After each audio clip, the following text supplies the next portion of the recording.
no flex zone, no flex zone. They know better, they know better. No flex zone, no flex zone. They know better, they know better. So it was just a award show on TV the other day, the BBMAs, and I'm sitting there and I'm watching it with my mama. That's how we bond. We be watching TV together. And so I'm looking at these people who are quote unquote successful and have made it in life, and I just had this realization that they felt no different than people that I know. Like, absolutely no different. As a matter of fact, in the course of my time at Howard University, I feel like I've met several people who are way more deserving of these awards than the people who were at the ceremony. So then I stopped and thought. I was like, well, if they were more deserving of the awards, they would have them. And I sat and I thought, and I realized the difference in between my age group and many age groups that have preceded ours. And it comes down to one thing.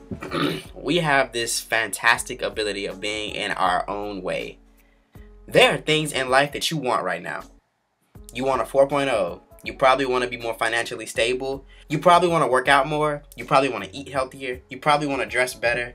You probably want to sustain healthier personal relationships. The list doesn't stop of things that you want for your life. Okay, and I also think that you know someone in your life who embodies all of these things that you want. You know someone who dresses well. You know somebody who got a 4.0. You know somebody who's like pretty fit. And you look at these people and you're like, wow, you know, I really admire these qualities. The same way we watch these award shows and we're like, hey, yeah, those people they're successful and great, and that's why they're on my TV right now and I'm at the couch watching them. The difference in between you and the person in your life with the 4.0 is that they decided that they were going to do what it took to get the 4.0, and you just decided that you wanted one. The difference in between you and the person in your life that's physically fit is that they decided they would do what it takes to be physically fit, and you've only decided that you want to be fit. You're not actually holding yourself accountable for what you want out of your life. You're in your own way. It might be your laziness. It might be your personal inhibitions. Maybe you're afraid of what things are going to be like once you get to that point. Either way, the only thing stopping you from being where you want to be is you. Often use like a metaphor or an analogy or something like that to make a point. But in this video, I don't have any of those because this is so simple. I think the best way to express this is to just relate a personal experience. I was not a socially popular, acceptable guy. As a matter of fact, if you went to Hoover High School and you graduated in 2013, you probably didn't know who I was. I took IB classes. I graduated with about 27 other IB seniors, and we all took classes together. That was my group when I was in high school. Them and a couple of other friends that I had. Nothing wrong with the way that I experienced high school, but I feel like I had so much more to offer to people. I used to walk around bitter and frustrated and upset with other people at my high school for not realizing that I wasn't a bad guy. Because of this bitterness and my resentment from my surroundings, I didn't go to my senior prom. I have a yearbook with no signatures in it. I just kind of graduated. The summer before I started my freshman year at Howard University, I had a conversation with myself, and I was just like, you know what? Nothing is going to stand in between me being the person who I see myself as. There is no difference anymore. It's not what you see of me and then what I am. It's just going to be what I am. I dedicated my summer to personal improvement because, I mean, I come to terms with the person that I was, but that didn't mean I didn't want to be better. All summer, I just worked out, I stayed in the library, and I stayed at my job. And that was it. I got to Howard University as a freshman, a first-generation college student with no idea what was going on. And I decided that I was going to aggressively dedicate myself to doing all the things that I wanted to do. And I think I did them. I would say that at the end of my freshman year at Howard University, I was pretty academically and socially successful. I grew a lot. I met a lot of fantastic people. And I have a position in student government doing things that I've always wanted to do. My year in college and my senior year in high school is my attitude. I decided that I would hold myself responsible for the things that I wanted to do, and I started to do them to say that I'm successful. I'm making this video because when I was a senior in high school, I needed to hear this. I needed to hear that the only thing stopping me from being exactly what I wanted to be was myself.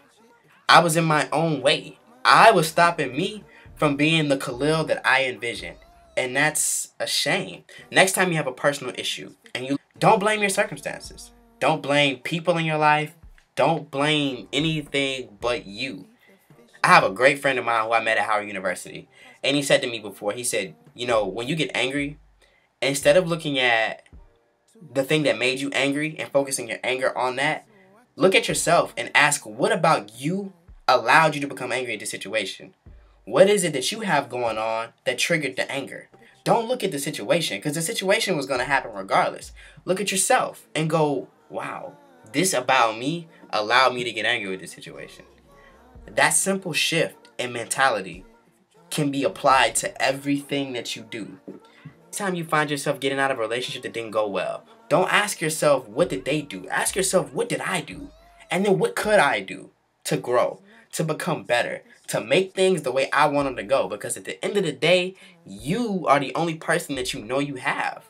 Why wouldn't you want that to be the best person you know, or the most capable? Why shouldn't you be the person you hold most responsible for your personal success? If I had a time machine, I would take this video and record it and slap senior me in high school in the face with it. I hate that it took me so long to get it, but now that I've got it, I know that everyone can get it. It's not a question of capability. It's a question of whether or not you're going to apply yourself to it. Do it.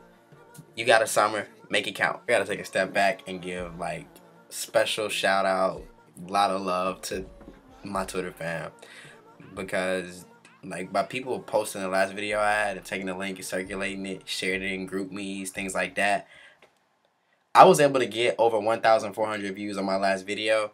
I know that's not like ridiculously impressive in terms of YouTube stats, but the fact that like even 50 people took time out of their day to sit and listen to something I had to share is incredible to me.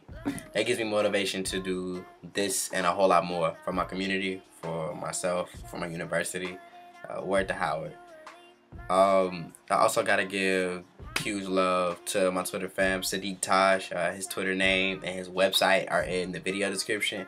Dude got me in this shirt. He's really focusing on contemporary fashion and our ideas of art, and the fact that no art is affordable to the college student, which I think is fantastic, because there's no reason why anything that's considered nice should be way too overpriced for a college student to afford. So we should get behind that.